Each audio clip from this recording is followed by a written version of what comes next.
Welcome to another Yorkton story, our look at Yorkton's past, and in this case, the present. My name is Dick DeRake.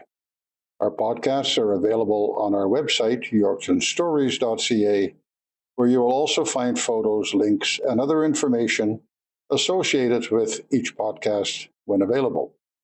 There you can hear the stories and also see and read about the podcast topics. We can also be found on all major podcast directories.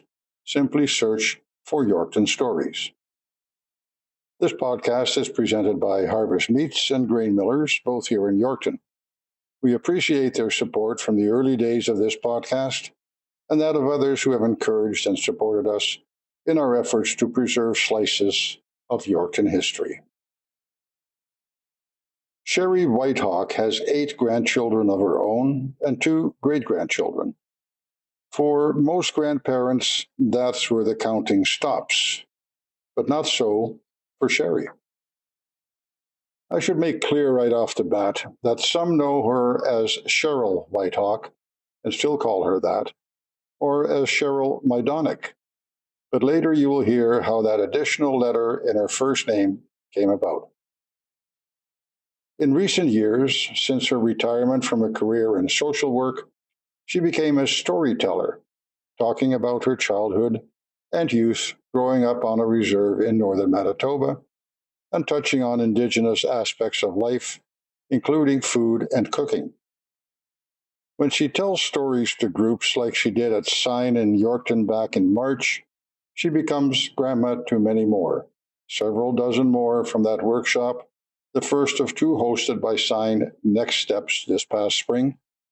We recorded her speaking with that group and have included a fair bit of what she said in this podcast. She also became a grandmother to literally tens of thousands who now subscribe to her TikTok channel, where short videos of her talking about life grew from a very modest start in 2023 to now having 250,000 followers and almost 2.5 million likes, plus some thousands more on Facebook and Instagram.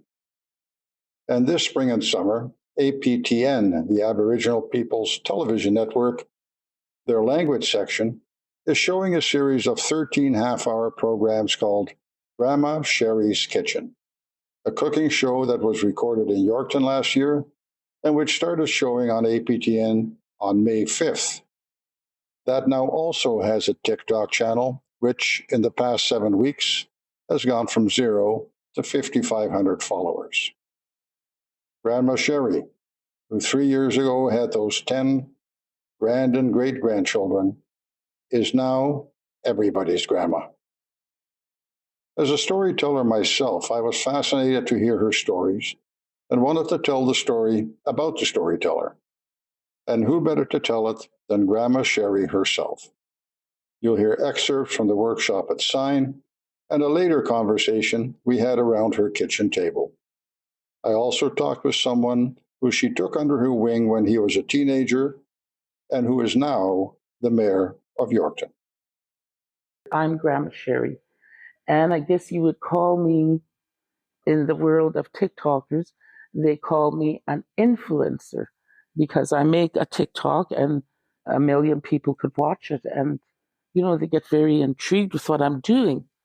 That's me, but that's not all of me. I didn't get to that point from here to there. I was born in 1955. I was born on January 29th. I was born on a cold winter day in northern Manitoba. My mother was a full-blooded Dakota Indian from the Oak River Indian Reserve, now known as Sioux Valley. And my father was of European descent, and him and his family farmed just a few miles off the reserve. And he came from a family mostly of boys. He was the second youngest. His job was to go to the reserve corner every morning and pick up whoever they wanted to work for their farm that day. And my grandfather worked for them a lot, so they picked up my grandfather. And there was my mother. And my mother was an interesting story because she was married before and she had 3 children already, but the marriage had ended because, well, you might as well know it. Her husband went with another lady and went off, okay? So there was my mother alone, but living with her parents. And so she'd go to work on that farm. And my dad liked her. She was quite pretty, my mom. And my aunt told me, she said, I knew your dad had a crush on your mother because when he picked us up, we all got in the back of the grain truck to go to work, she said. But she said, your dad would say, Kay, do you want to come and sit in the front with me? And there it was. And then they realized in 1955 that was against the law. A man of European descent could not be with a woman from the reserve without consequences. And the consequences would be that my mother would have to leave the reserve with her children, and my father would lose standing in the community. There was a lot of things about it. And my father, his family had a very good standing in the community. But my parents decided, they were young, that the best way to deal with this is to run away to northern Manitoba and buy a little shack and live in the little sugar shack. So they did. They bought a little house. It was a 1-bedroom shack with no power, no nothing. And there they were together, lovebirds, madly in love. And they had me. And it was a cold day. And in those days, our people did not get born in hospitals. We got born at home. So some neighbor had come and helped mom, and there I was. So my parents were thrilled to have me, and they named me Sherry Denise Stevenson. That was my name. That was my dad's name. So that's how I started my life. And in those days, when you had a child, you went to the post office, you got the form to fill them out, and you registered them. So my father came back with the forms, and my parents filled them out, and they put Sherry Denise Stevenson on there. Well, it didn't really end right there because then a neighbor dropped in. He said, I heard that you had a baby. And my dad said, yes, here she is. She's a little girl. And the man said, oh, she's a cute little girl. What's her name? And my dad said, we named her Sherry Denise. And he said, oh, Sherry, after the Brandon wine. The Brandon wine was a very cheap wine that people drank, not for the taste. So my dad said right away, well, that's not good. They're going to think we named her after this wine. Mom said, oh, I don't think it'll be. Dad, well, we can't have that. So he put an L at the end of my Sherry and mailed it away. And I did not know that until I was in my 30s. And I needed to get this birth certificate. So it comes and it said, Sherryl. So I confronted my mother and said, what is this about my mother? Oh, ignore that. She said, your name is Sherry. So I said, well, this says I'm Sherryl. But I was thrilled because I had a choice, right? I'm telling you that because many people in Yorkton know me as Sherryl. I'm really Sherry. So I've gone back to my original name as Sherry because it always bothered my mother that why are you calling yourself Sherryl? It's Sherry. Well, it sounds better than Sherry. Sherry was always in the movie, some dipwit, or maybe was working the corner street or something. But, Cheryl was just a little bit more respectable, I thought. So now I'm back to Sherry. Grandma Sherry points out that the Department of Indian Affairs of the day knew everything about everybody, and they soon found out that her mother had a baby and was living off the reserve. Those who had a permit and a job off reserve could live off reserve, she points out, but that doesn't include children because they weren't working. Her mother was living with her common law husband on the farm and working, but Sherry was not allowed to stay there because there was no reason for her to be there according to the law of the day. Sherry's last name was changed to her mother's last name from her previous marriage, McKay, and she was sent back to the reserve. The law at the time stated that children used their mother's legal last name. But her mother and father were never legally married, so her mom's previous legal name was passed on to Sherry. Now, I told you that I went to live with my grandparents. I was maybe 2 years old, and I went. And we lived in a house that was one room, a little log house. And I do have a picture of us in that room, and the ceiling is low and it's log. It would be about a quarter of this room. It was just a room. It did have a plank floor, though. And it had a wood stove and it had one window, but there was no glass. They used wax paper that they got from the bread. When you bought bread years ago, it was in a waxy paper, and they'd take that and they'd put that over the window. So you couldn't really see out that window, but it lighted. And then one door. And in the middle of the floor was a door that went down into a cellar where the vegetables and stuff were kept. The walls were not big logs. They were logs like this, poplar trees, and the walls were thatched with clay and straw. And that was a wonderful time, man. When we needed to knock the old clay off the house and rethatched, it was a wonderful time. We all participated. Many of my stories revolve around my grandmother, because my grandmother, most wonderful, beautiful woman. She was so kind and wonderful, and I want you to know about her. And I thought, what story could I tell so that they would get a picture of what my grandmother was like? So I'll tell you about my grandmother. She looked after us. She made a pot of soup every day. She made a big pot of bannock, fried bread, and she watched over us. Anywhere my grandmother went, we went. There was none of this leaving kids behind. There was none of this, the oldest stay home with these little ones. We're going. We all went. And we would go to pick berries. Everybody went. And she never left anybody behind. She carried the babies on her back. She was also known in the community to help other women when other women were going to have a baby or they were having problems with women's issues. They would come and talk to my grandmother. And we lived outside, by the way, in the summertime. We didn't live in the little log house. That was only for the wintertime. In summertime, the clay was all knocked off and the wind sort of blew through. It was left open like that. And we lived in the bush under lean-tos. It was a wonderful life. We could sleep on the ground under the stars, look at the northern lights. Oh, it was beautiful. The only times we didn't sleep on it was if it rained. My grandparents had several old cars parked in a bush, and we went and slept in the old cars. Oh, it was fun. There was a fire where she had tea, the fire where she made the soup every day, and the bannock. That's where we lived. And one day someone was coming, and we said, Kunshi. That was what we called her grandmother. Kunshi, the way when I heap ya. He said, someone's coming over there. So she, oh, well, go and get them. That was our way, our Dakota way, is if when you saw people coming to your camp, you sent the children out, and we went out and we helped whoever it was coming. If they were carrying something, we carried it. We held them by the hand. We led them to my grandmother, and then they sat with my grandmother.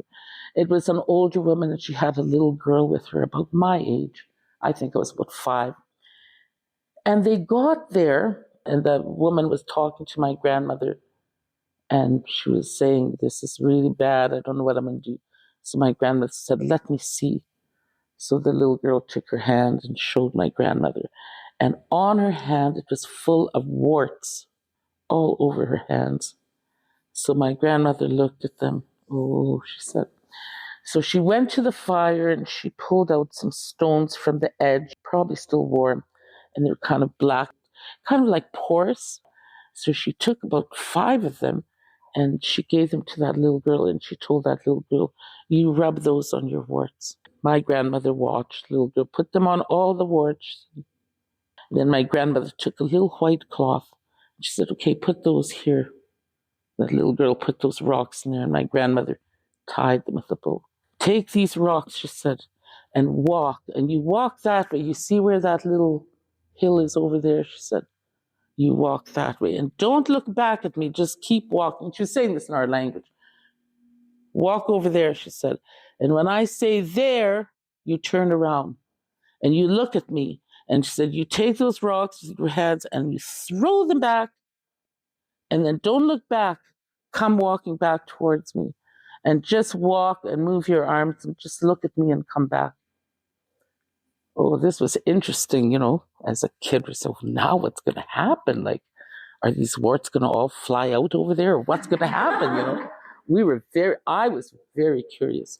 So sure enough, the little girl went.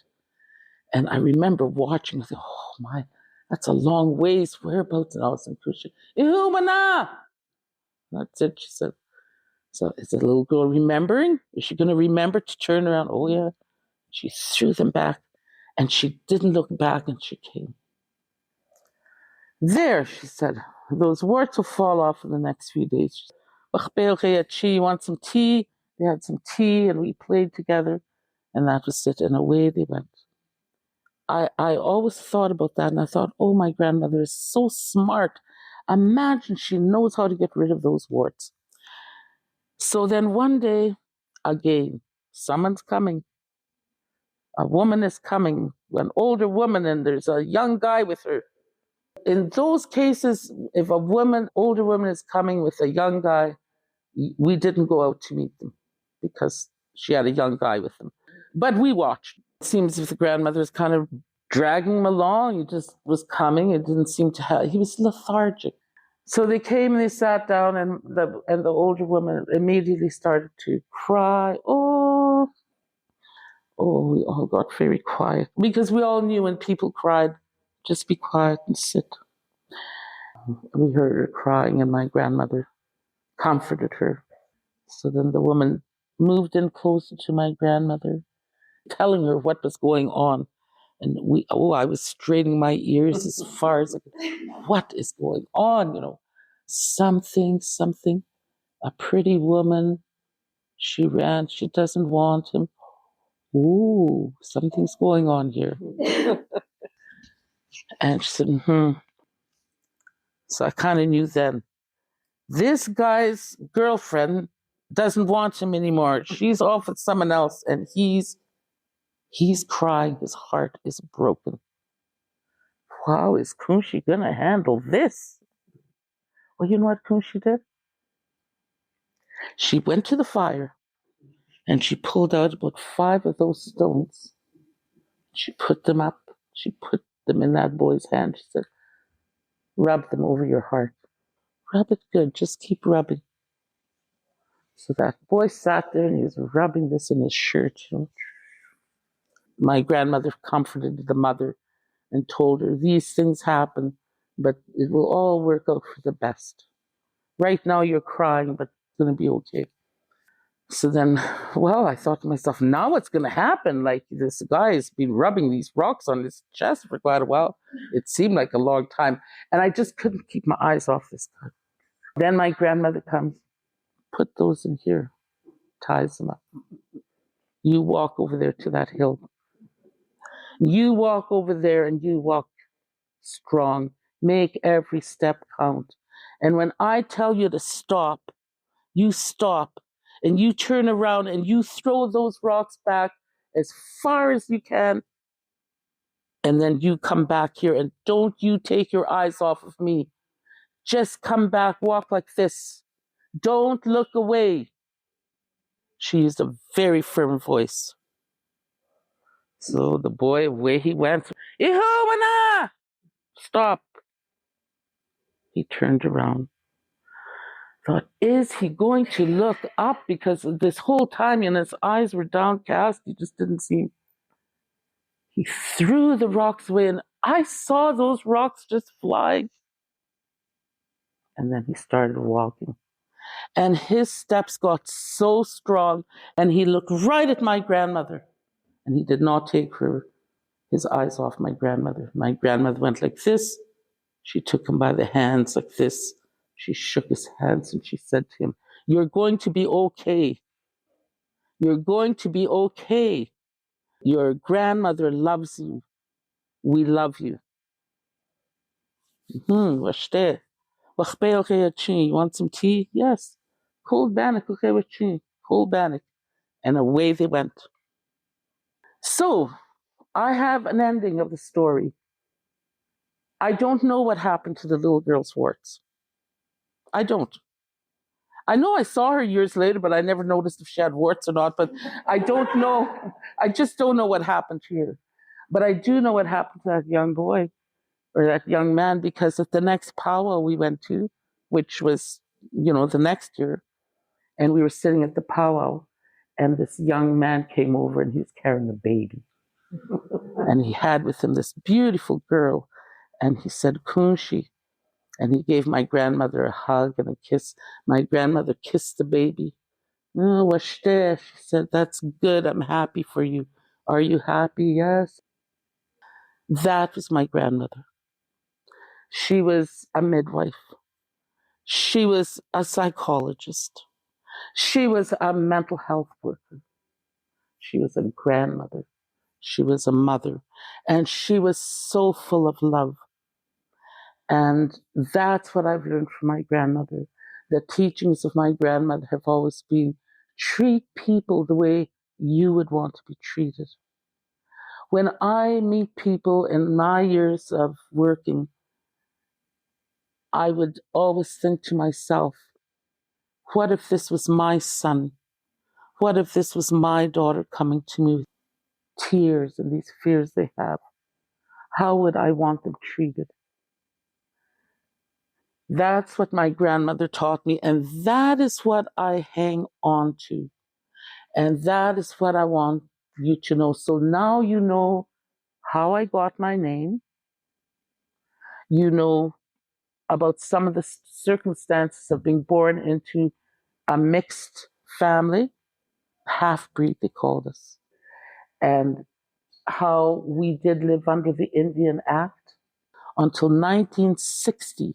I was born in 1955, and in 1960, that law was lifted. We could then leave the reserve, but the schools were not integrated yet. We had to go to school on the reserve. So that's why I lived on the reserve until I was 7 years old, because in 1962, the laws changed and we were allowed to go to the schools. You've learned all that about me, and you've learned some things about my grandmother. You've learned some things about my parents and their wonderful love story. I didn't tell you about all the mistakes that they've made, and all the mistakes that I've made, and all the mistakes that every single one of my family members, we've all made mistakes. But as my grandmother used to say, hang on to those mistakes, because if you don't, they'll come around again. Hang on to them and learn a lesson from them. Every time you make a mistake, be grateful. So if something happens to you and you're held accountable, be grateful for that. Say, thank you for bringing this to my attention. Now I need to fix that in myself so that I don't make those mistakes over and over. Growing up as a half-breed for myself, you have one foot in this world and one foot in this world. And the people in this world don't really like you that much. And the people in this world really don't like you that much. So you got to rely on liking yourself and your cousins liking you. but but that's how it is. But as time goes on, like for myself, in 1962, when the laws changed and I could go to the schools, that's when I moved to the farm with my parents and I started going to the school. And I have to say that it was probably then that everything changed for me, because the world I knew on the reserve, that was such a beautiful world, because our home was not in the house, our home was in the land. And our home, that little place that we slept on the floor, that was just a place we slept. Our home was outside. It went up to that hill over there and those bushes over there and that over there where the well was and over there. We knew where our home was, and we knew everything about our home, everything. I can walk out and I know if there is a stone out of place in my home. And that's how it was at Kunshi's. We knew, oh, there's fresh marks in the sand. What was that ran across here? Or what was that slithered across here? We knew. We kept close contact with the home that we lived in. And it was such a beautiful life, because My grandparents did not tell us about hardships. My grandfather went every single day and he left us. He didn't have a car. Away he went walking. And his job for the day was to find work. And he worked for the farmers, and the farmers did not have money either. They were having a hard time, poor. So they traded for food. And sometimes that food was struggle food. And when I cook on my TikToks, I use struggle food. Like they went to the abattoirs and they picked up the tanira, which is the stomach of a cow, and they brought it home and washed it and cleaned it and made soup. Not my favorite soup, but hey, it was there. But they lived off the struggle food. I remember eating chicken feet.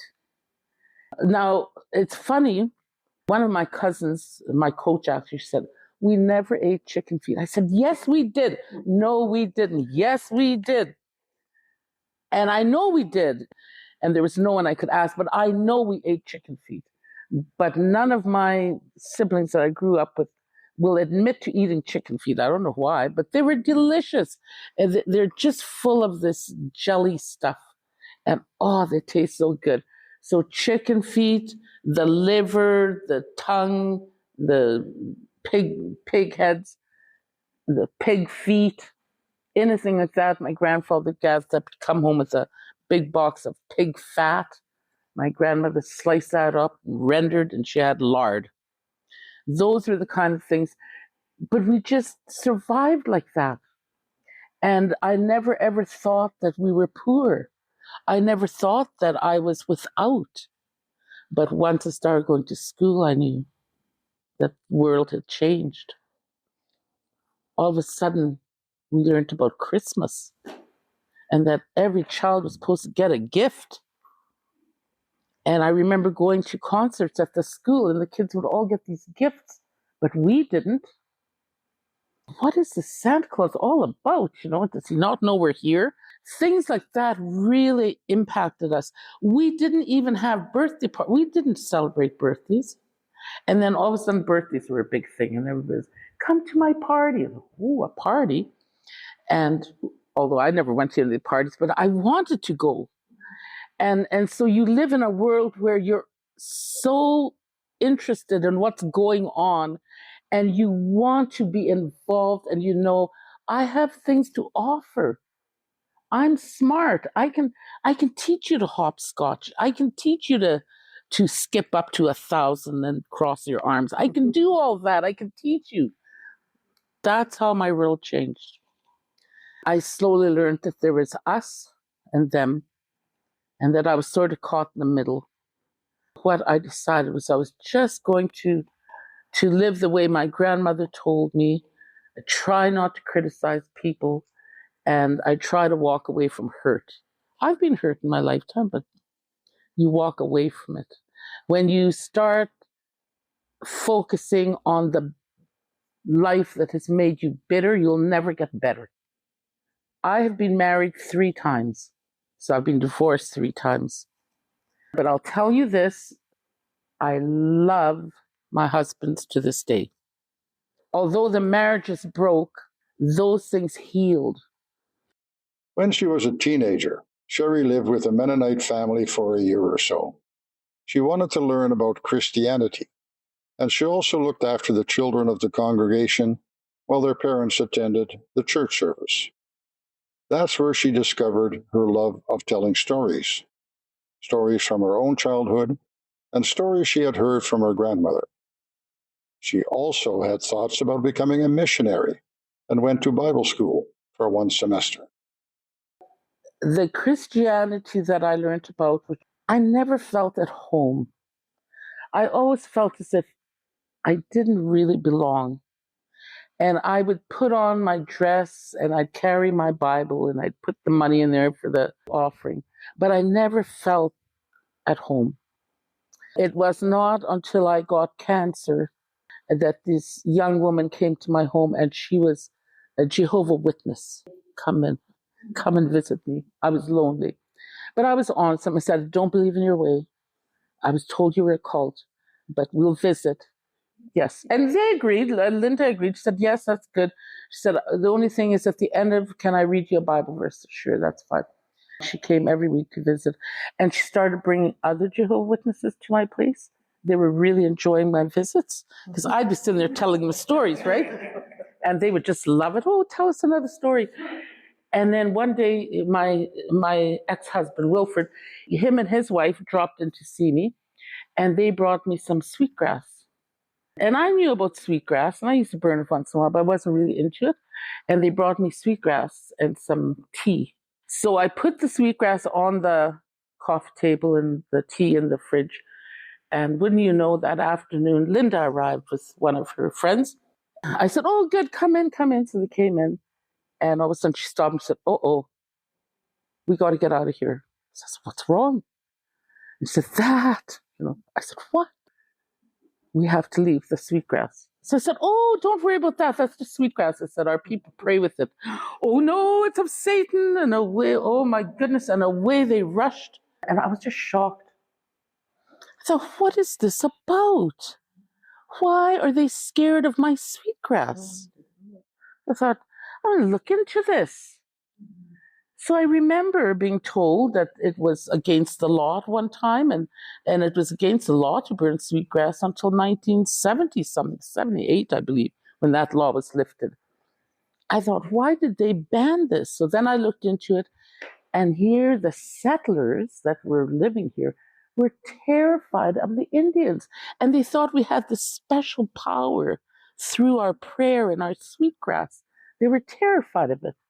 Wow, it must be powerful. So I started praying every day with sweetgrass. And one day I started to cry when I smudged. And all of a sudden I realized that I was part of this earth, that I was part of nature, and that the Kantanka was there all around me, and his love was there. And that's what my grandmother told me about. I thought, I'm finally home. I finally know what I believe.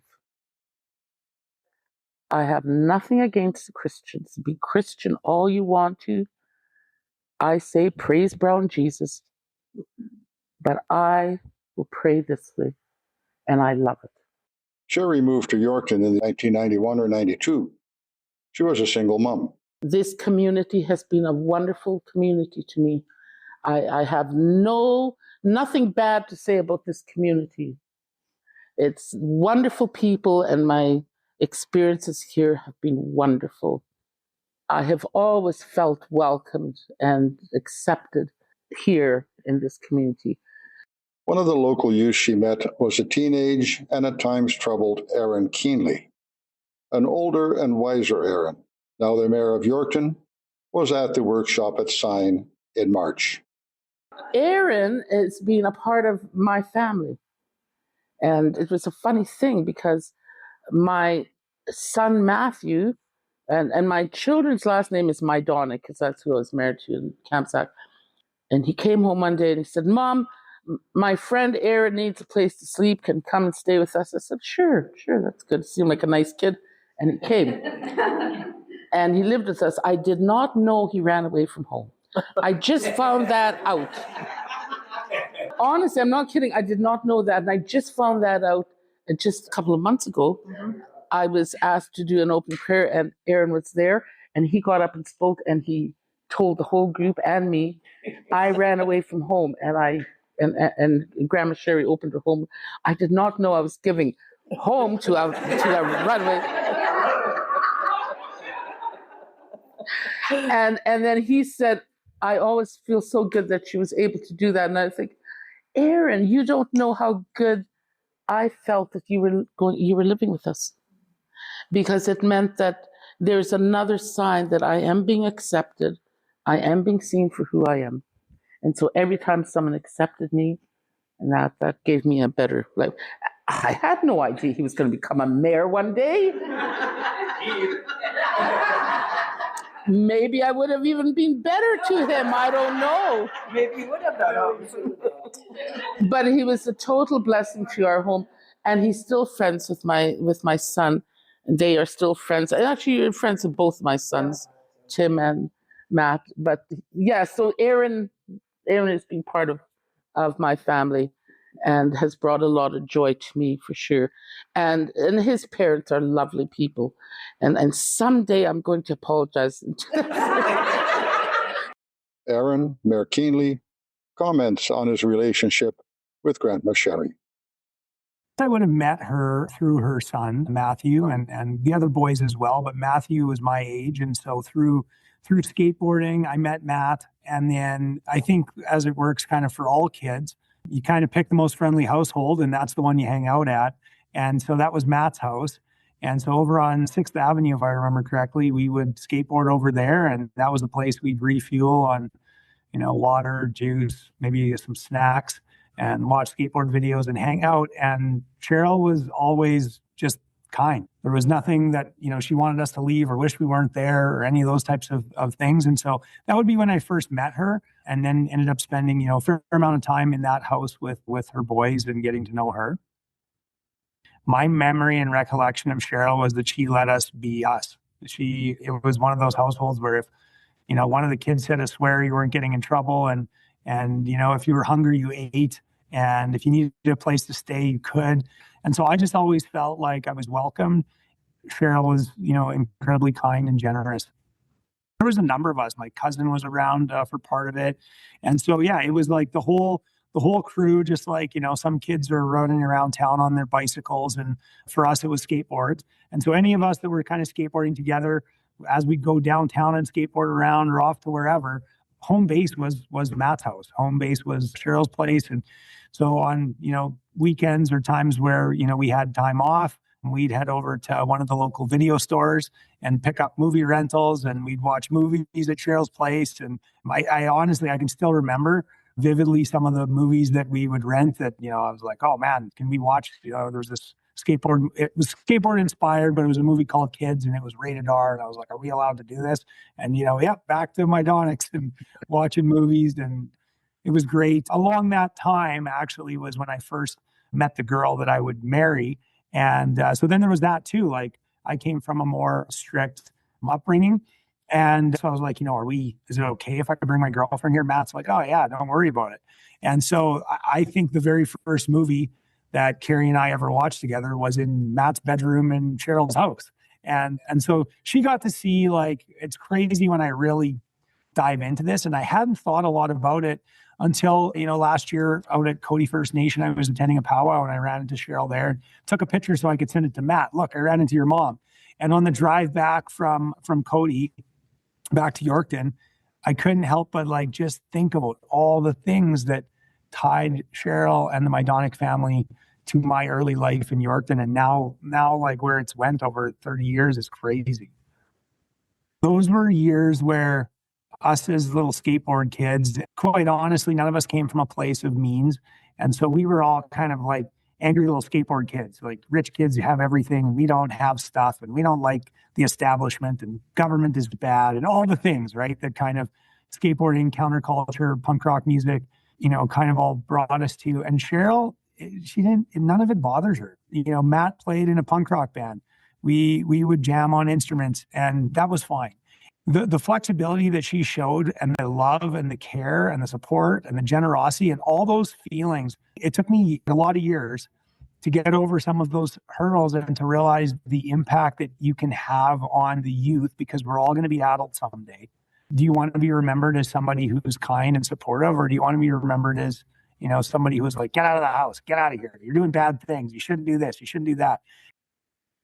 I can tie so many things back to this part of my life, because I think as kids are, in that 16, 17, 18 years old, just so many changes are happening. And for me, there was lots going on. So I was 16 when I started spending a lot of time at the Mydonic household. But then I went back home. That was the agreement I had with my family. I was in Yorkton to kind of learn about getting a job, holding a job, living away from home. It was almost like an educational experiment, being homeschooled. This was part of my education. I'm so thankful for that.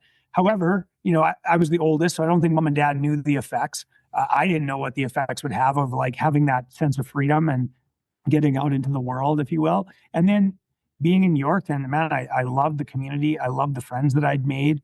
I knew there were opportunities in Yorkton. I had met a girl So I'm back home now, back, on an acreage near Fishing Lake. I'm still on the phone talking to all my buddies and talking to my girlfriend. And man, do I miss Yorkton. I don't think you realize what you got, but I knew what I wanted. And it seemed like everything I wanted was in Yorkton. I end up, as the story goes, I end up kind of running away from home, kind of set a whole bunch of things in motion that put me in a vehicle where I was like, I'm gone. And mom and dad will find out when my brothers deliver a letter to them saying that I'm not coming back. I had a place to live. We'd kind of pre-set up. There was a bunch of guys in an apartment. It wasn't a good scene, but it was something to start. And then, of course, because these guys maybe, were a little wild, I think they got evicted or something ended up happening where I was without lodging. So had work, had the girlfriend, had the friends, had the community, but didn't have a place to live. And being 17 years old, it's difficult to find an apartment. So for a period of time, I was living in my car. A few different friends would say, hey, if you show up and you hang out, you can probably sleep on the couch and then just get out of here early in the morning and nobody will know the difference. Setups like that, it wasn't very sustainable. Matt talked to his mom and Sherryl and Paul allowed me to come and stay on their house, which now is on Broadway, a different house. And so I stayed in the basement, got a bedroom and fully moved in. Like I lived with them and Sherryl took me in. And when I think back on it, like I don't even recall what I paid for rent. I definitely wasn't paying for the food I was eating, I'm sure. And there was never a doubt that Sherryl was going to feed me and was going to look after me and I had support. And then through that time, crazy as it is, but I knew that I wanted to be with my girlfriend forever. Both of us were like, hey, we're going to get married. And I know we're young, but we're going to do it. Sherryl was my adult in my life that I could have those conversations with. And she provided a lot of support. So kind. I don't remember her ever giving me crap or saying anything negative towards me or my ideas. She gave me space that ended up allowing me to find a way onto my feet and stay in Yorkton, which has now become a pretty big thing.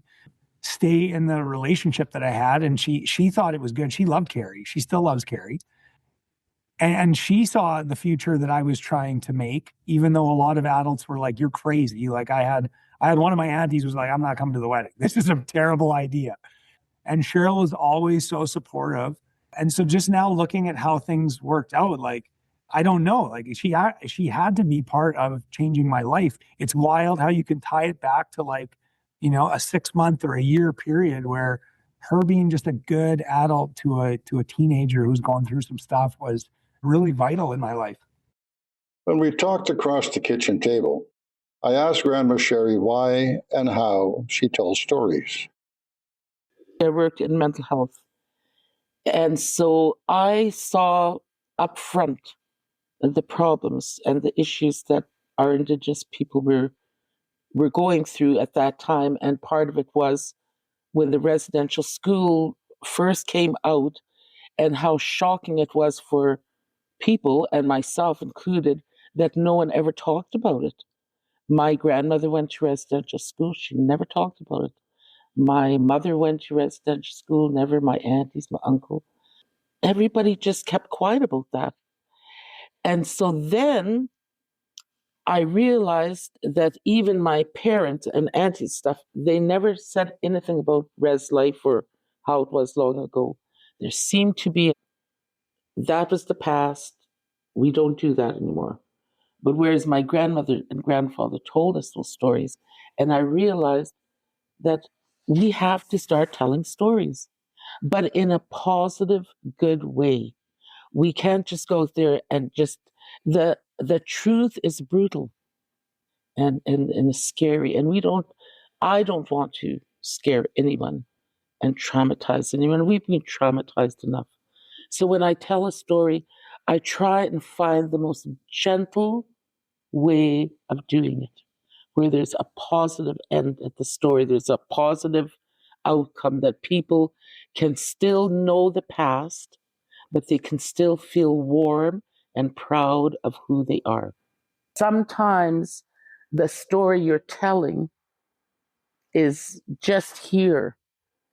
And a fine example of that is my mother tells us that when she was about a teenager, she told a story to her parents.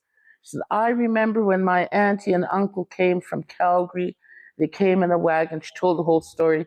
And when she was done, her dad said, "That's impossible. You weren't even born yet." But where did that story come from?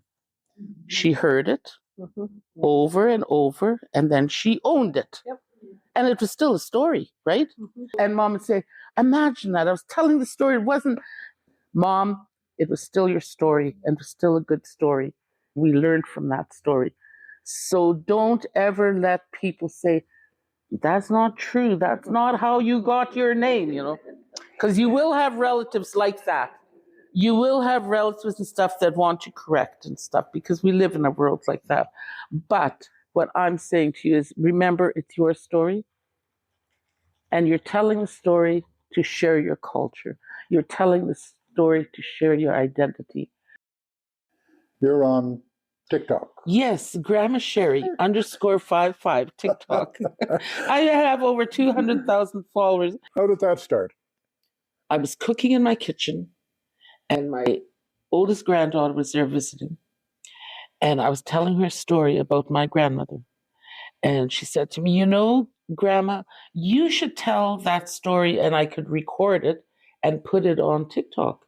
So I said, "Well, what's that?" And so she sort of explained it. I really didn't understand. So I said, and then she said, "Then us grandchildren will have it, and then we can listen to it." And I said, "You mean that when I die, you'd have it?" And she laughed. She said, "Yes, kind of like that." So I said, "Yes, go ahead and record me." So she recorded me. And I was quite intrigued, because not long after, days, she came and said, "Grandma, like, you've got 10,000 followers." So I said, "Well, is that good?" So I thought, well, okay, I'm expanding. It was for my grandchildren, but now I'm taking it out there. And that's when I realized I have many, many grandchildren out there. There was a lady, she wrote to me and she said, "I'm 74 years old, but I call you Grandma Sherry. I take you as my grandma." Isn't that beautiful? When was that? When did you start TikTok? In 2023. Oh, only like 3 years ago. 3 years. Yeah. 3 years. And how often do you do Well, how often depends on me, because sometimes I get very busy going out and doing things. I still believe in community involvement, but I try to get in there at least 2 times a week. And when I first started, I tried every day, but that's hard every day. Yeah. But although it's just, I'm not one that takes a whole hour to tape something. It will come to me like, I'm going to do this. I'll put my camera up, I'll do it. And I never knew how to edit. Now I do, but I didn't know how to edit. So I knew that I had, and at first I only had 3 minutes, which, you see, I'm used to that, right? Because I was taught, whatever you're going to say it in 2 minutes, So I'd say it and record it and send it. That's how I grew the channel. And it wasn't long that I had enough followers that I was given 10 minutes. And I think I'm allowed 20 minutes now, but you know what? Old habits die hard. I stick to 10 minutes. Yeah. I try and stay underneath, because I find that on TikTok as well, people will watch.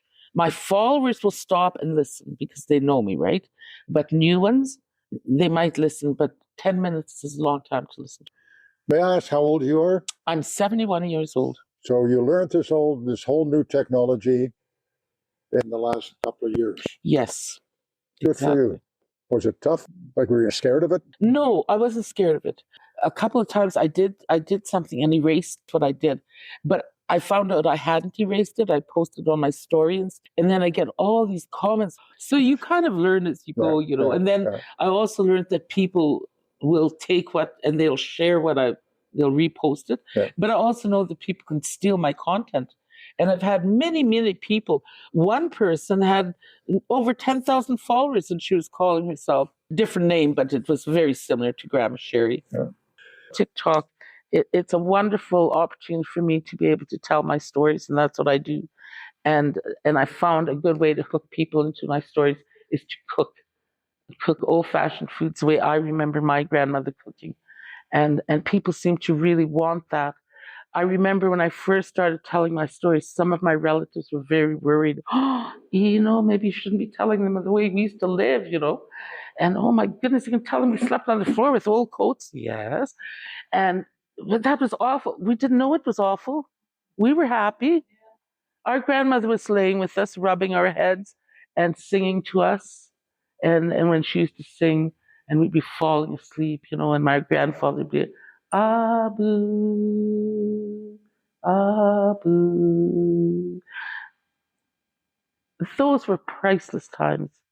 I was not sleeping in a little bed in a great big room all by myself. I was sleeping with my cousins, my siblings, my grandmother, my grandfather, my uncle. We were all there, and it was a wonderful time.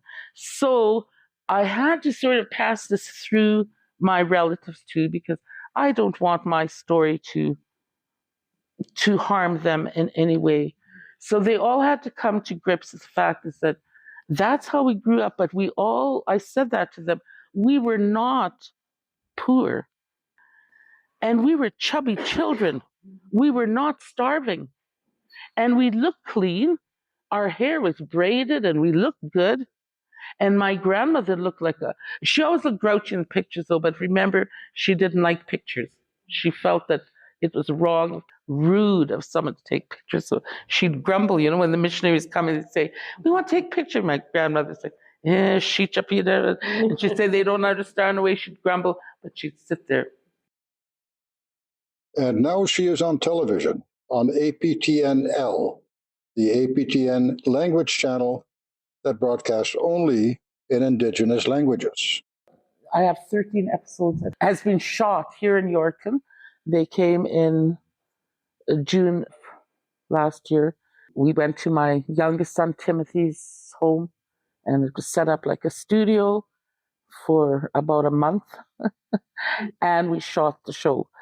And it wasn't as easy as you would think it was, because it was not done in English. It was all done in my first language of Dakota, which I haven't talked for years and years. And I thought to myself, piece of cake, I used to talk this language. Oh my goodness, it's not that easy. I had a coach that came and worked with me. It was my cousin, which was good because I grew up with her, so we had a good connection.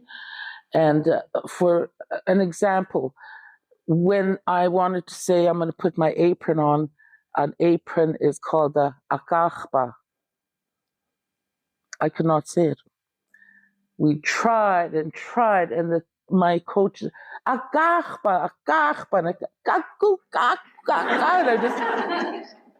and like the whole production is going on like, can you say this word, So then can we say another word? Well, no, it had to be a kahpa. And one day I got it. And then I'll never forget that word again. But it was hard because I was using, I was using this. I was using sounds. I was twisting this crazy mouth of mine in ways that I had not twisted in many years. And then I realized language is so much more than just speaking. Language is language. And every language is so different. And this past weekend, I watched the halftime show with Bad Bunny. Loved it. And it was all done in a language that I did not understand. But I understood what was going on. I could see that there was a story of resilience. And I thought, I get that. I come from good, resilient blood. I thought, woohoo, Bad Bunny and I, woo. And I was dancing, and I think I'm going to try and learn that song because it's so cool. I've played it over and over, but I think, and my sons just get, oh, Mom. So now she likes Bad Bunny. Last year it was the other guy. Last year I was singing that rap song, Hey Drake, you like to do, and I was singing that song. But anyway, now but I think that's what drew me to Bad Bunny was his story. This is a new channel. There's APTN, which we all have, but we also have the APTN-L, and it's the APTN language. It just came out. They are doing all First Nations languages, or as many as can, French included, and Métis, like Michif. And I think I'm the only person doing Dakota right now, but that could change when they find more. And the whole channel is going to be in different languages. But there will be English underneath subtitles underneath. Yeah. It's on TV. And Yep. it's one of those basic channels Yep, that, we get. And it's also going to be on YouTube. Is the cooking all Indigenous cooking? Well, no, No? not all of it, some, but I did a lot of the cooking from my youth, and some from when just being a single mom and cooking, and that kind of thing. Because for most of us, the only thing we know about Indigenous cooking is bannock, right? Oh, and bannock isn't even Indigenous. That's the funny thing about it. But I mean, that's as far as most people know about. So what would be typical for you as far as your ancestral, your Indigenous cooking? What kind of stuff would you be cooking and would you have grown up on that we have no idea about? Wild meat. That's all we had. Yeah. Deer meat and muskrats, beaver, rabbits, prairie chickens. Like every season there was something. Yeah. But we had a lot of wild meat. So my grandfather went every day to either hunt, or if he was lucky, a farmer would need him to help. So he'd help with whatever they were, cleaning a barn, whatever they were doing. So they would pay my grandfather with food. So then sometimes he'd come home with old hen or pig's feet, But those were all foods that we loved in a way, Some people call them the throwaway foods or the struggle foods. But remember, our people ate everything. What was it like being filmed for a TV show? I mean, that was a brand new experience, for you. Was it scripted tightly? Did you kind of have freedom to? Well, I had lots of freedom. Yeah. I had all the freedom. In fact, I wrote it. They were very, very good.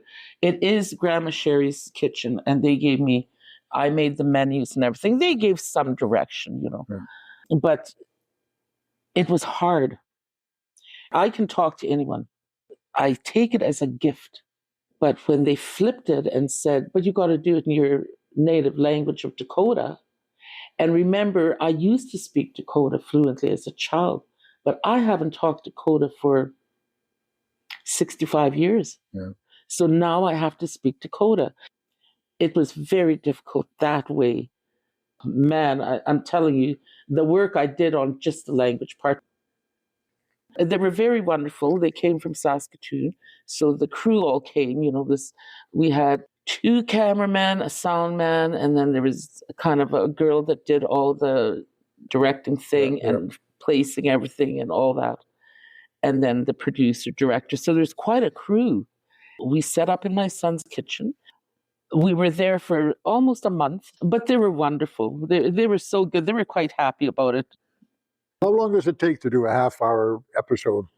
It took a whole day. We'd start in the morning at 8:30. They were there at 8 o'clock setting everything up, and then I'd get there and then makeup and hair and all that. And they'd get me all mic'd up. I didn't have to do any of that. They had people doing the work in the background, and then I was there. And it took a whole day. Yeah. It took a whole day. And I'd come home, but my work wasn't done because I'd get home and I'd have the new script of Dakota language with my cousin was here. That's the good thing, and we'd sit on the deck. Your language coach. Oh, yeah. And then I'm the type that gets up early, and I'd get up in the morning at 5, and I'd be practicing this. But you enjoyed it. I loved every minute of it. I loved it. Grandma Sherry still goes out and talks to groups by invitation, mostly in Yorkton because longer trips are getting more challenging. She has held talks at the public library, schools, youth organizations, Indigenous organizations, and various clubs. And she's pleased that in her grandma years, she is being recognized as a storyteller with important messages for today's world and a very personal perspective of history. I never ever thought in my lifetime there'd be a time I'd want to be called Grandma Sherry as much as I do now. I love it. I really love being called that. Visit yorktonstories.ca to hear this and all previous podcasts, and there you can also sign up to our email list so we can let you know when a new episode is available. Our thanks to our presenting sponsors, Harvest Meats and Grain Millers, and our supporting sponsors.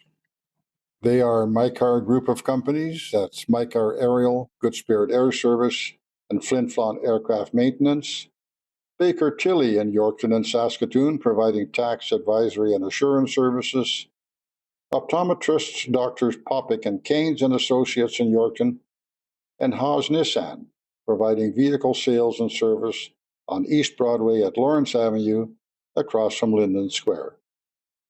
Thanks for listening. Your comments and suggestions are always welcome. Get in touch through our website or by emailing Dick, D-I-C-K, at yorktonstories.ca. We're taking a break next month in the hope that July might actually bring us some warm, dry summer weather. But join us again in August, when we'll tell you how, since the 1890s, people in Yorkton have, as they say, put milk on the table, literally. It's one of half a dozen topics we are researching and developing for future podcasts.